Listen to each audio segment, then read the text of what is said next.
পাঁচ নাম্বার যে সমস্যাগুলো হবে আপনার শুক্রাণু পরিমাণ যদি কম থাকে বা সিমেন্ট যদি কম থাকে, বীজ যদি সৃষ্টি না হয়, তাহলে আপনার জিনের পরিমাণটাও কম থাকবে। এই জিন থেকে আমাদের উৎপত্তি। যদি আপনার জিনের পরিমাণ কম থাকে তাহলে আপনার বাচ্চা কনসিভ হবে না। অনেকে বিভিন্ন সমস্যা থাকার কারণে আপনার বাচ্চা কনসিভ হয় না। তার অন্যতম কারণ হলো শুক্রাণুর পরিমাণ কম থাকা বা শুক্রাণু সৃষ্টি না হওয়া। অর্থাৎ বীর্য যদি একেবারে আপনার কম থাকে তাহলে আপনার জিনের পরিমাণটা কম থাকবে, ফলে আপনার বাচ্চা কনসিভ হবে না। এই জিন থেকে আমাদের উৎপত্তি। আসসালামু আলাইকুম রহমতুল্লাহ। হাকিম মোহাম্মদ সুমন, গ্র্যাজুয়েশন কম্পিউটার, হাকিম জাহিদ ইহসান মেডিকেল কলেজ হাসপাতাল।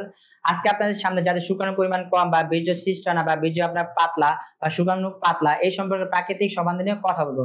যদি আপনার শুক্রাণুর পরিমাণ কম থাকে বা বীর্য আপনার পাতলা থাকে বা একেবারে যদি না থাকে, তাহলে আপনার যে সমস্যাগুলো হবে, এক নম্বর যে সমস্যাগুলো হবে, যদি আপনার বীর্য পরিমাণ কম থাকে বা বীর্য যদি পাতলা থাকে, অর্থাৎ শুক্রাণু যদি একেবারেই না থাকে, তাহলে আপনার বিশেষ যে অঙ্গটা আছে সেটা ছোট হয়ে যাবে, চিকন হয়ে যাবে এবং দুর্বল লাগবে।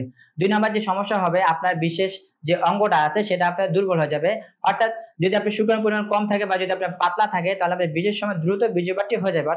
অর্থাৎ আপনি টাইমিংটা পাবেন না। কারণ কি? কারণ হচ্ছে যদি আপনার শুক্রাণুর পরিমাণ বা সিমেন্ট যদি একেবারে পাতলা থাকে বা কম থাকে, আপনার বীজের সময় দ্রুত বীর্যপাতটি হয়ে যাবে। তিন নম্বর যে আপনার সমস্যাগুলো হবে, শুক্রাণুর পরিমাণ কম থাকলে বা যদি একেবারে না থাকে, আপনার শরীরটা ভেঙে যাবে এবং অরুচি লাগবে। চার নাম্বার যে আপনার সমস্যাগুলো হবে, অর্থাৎ শুক্রাণুর পরিমাণ যদি একেবারে যদি আপনার না থাকে, আপনার ক্যালসিয়ামের ঘাটতিগুলো দেখা দিবে। যদি আপনার ক্যালসিয়ামের ঘাটতিগুলো দেখা দেয়, শরীরে বিভিন্ন জয়েন্টে আপনার ব্যথা করবে। পাঁচ নাম্বার যে সমস্যাগুলো হবে, আপনার শুক্রাণুর পরিমাণ যদি কম থাকে বা সিমেন্ট যদি কম থাকে, বীজ যদি সৃষ্টি না হয়, তাহলে আপনার জিনের পরিমাণটাও কম থাকবে। এই জিন থেকে আমাদের উৎপত্তি। যদি আপনার জিনের পরিমাণ কম থাকে, তাহলে আপনার বাচ্চা কনসিভ হবে না। অনেকে বিভিন্ন সমস্যা থাকার কারণে আপনার বাচ্চা কনসিভ হয় না। তার অন্যতম কারণ হলো শুক্রাণুর পরিমাণ কম থাকা বা শুক্রাণুর সৃষ্টি না হওয়া। অর্থাৎ বীর্য যদি একেবারে আপনার কম থাকে, তাহলে আপনার জিনের পরিমাণটা কম থাকবে, ফলে আপনার বাচ্চা কনসিভ হবে না। এই জিন থেকে আমাদের উৎপত্তি। যদি আপনার শুক্রাণুর পরিমাণ কম থাকে বা বীর্য যদি বীর্য যদি আপনার কম থাকে বা ঘাটতি থাকে বা যদি একেবারে পাতলা থাকে বা সৃষ্টি না হয়, তাহলে আমরা যে বিশেষ অঙ্গটা আপনার স্ট্রং বা শক্ত হয়, যে টেস্টোস্টেরন হরমোন, এই হরমোনটা আপনার কমে যাবে, ফলে আপনার বীজের সময় টাইমিংটাও পাবেন না বা দ্রুত বীর্যপাতটি হয়ে যাবে। আপনার এই সমস্যার জন্য সবচেয়ে কার্যকরী সমাধান হলো আমার দীর্ঘদিনের অভিজ্ঞতা আলোকে তৈরি ও মেডিকেল পরীক্ষিত প্রাকৃতিক ভেষজ, উদ্ভিদ, প্রাণীজ ও খনিজ উপাদান দিয়ে প্রস্তুত এই মণিদানা।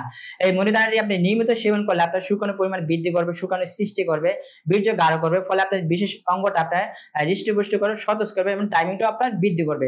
যদি আপনি নিয়মিত এই মণিদানাটি সেবন করেন, যখন আপনার বীর্যটা গাঢ় হবে, পর্যাপ্ত পরিমাণে গাঢ় হবে বা শুক্রাণু সৃষ্টি হবে বা আপনার শুক্রাণু গাঢ় হবে বা তৈরি করবে, তখন যে আপনার যে জিনের পরিমাণটা বৃদ্ধি করবে, ফলে আপনার বাচ্চা কনসিভে সহায়তা করবে। এই জিন থেকে আমাদের উৎপত্তি। যদি আপনি নিয়মিত মূলধনটি সেবন করেন, তাহলে আপনার ক্যালসিয়ামের ঘাটতিগুলো আপনার যে দূর করবে। অর্থাৎ ক্যালসিয়ামের ঘাটতিগুলো যদি আপনার থাকে, তাহলে বিভিন্ন জয়েন্ট আপনার ব্যথা করবে। যখন ক্যালসিয়ামের ঘাটতিগুলো বা বীর্য সৃষ্টি করবে, তখন আপনার অটোমেটিক বা ব্যথাগুলো আপনার দূর হয়ে যাবে। অবশ্যই রেজিস্টার হাকিম বা চিকিৎসকের পরামর্শ অনুযায়ী প্রাকৃতিক ভেষজ বা চিকিৎসা গ্রহণ করবেন।